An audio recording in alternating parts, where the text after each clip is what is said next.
In education news, a survey shows a rising number of students are using AI chatbot software like ChatGPT, Google Bard, and Bing Chat to complete their assignments.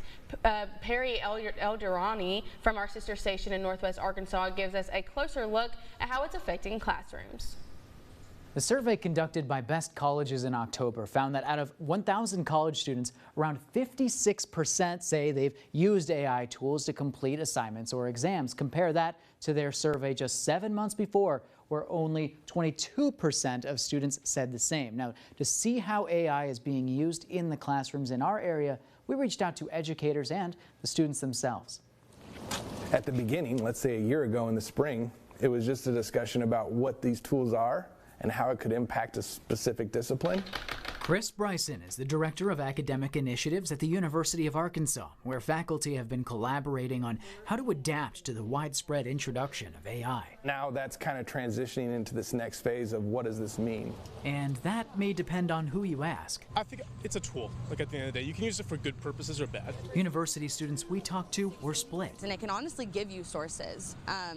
If you need help finding topics for a paper or a research project. We're paying for this kind of education and we have a lot of great resources here. I don't know why we wouldn't just do the work ourselves. Most students tell us it's okay to use AI for research, but are concerned about their peers using it for full assignments. They don't want you using it to write like papers or using it to do all of your work, but I mean, people still do it. The reality is that I have friends of mine that have used it and done it and just never seem to actually catch anything. Because AI chatbots can make it harder to detect cheating, Bryson encourages the university's professors to take a less traditional approach. It's kind of a community effort is the best way I could describe it. It isn't just faculty trying to create rules and making sure everybody adheres.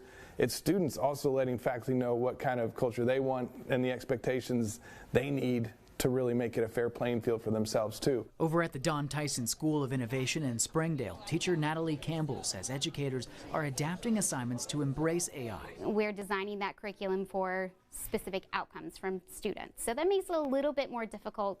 They can't just ask for a summary. Students here say use of AI chatbots is widespread. I'd probably say around 98 to 100% have at least touched it at one point. But 11th grader Daniel Paxton says he's confident teachers would catch students if they used AI to cheat. Instead, Paxton says he uses it to study more complicated subjects. When I'm reading a lot of these scholarly journals, a lot of times the lingo they use in those journals are very difficult for just a high school student to understand. But most high schoolers that I interact with totally use it. Dara Cuenca says that she uses AI chatbots to break down topics for her debate team and sees it as an opportunity to make sure students of all backgrounds are able to keep up. I know I couldn't afford tutoring, but now ChatGPT is like my tutor and it like helps me understand things. Campbell says it's now up to educators to make sure they and their students aren't left behind. That's why we want to try to incorporate it into the classroom so that we're teaching them how to use it appropriately. And if we just say, no, don't use it, and we're afraid of it, then they're going to use it anyways. And then they're going to use it in a way that's not meaningful to them.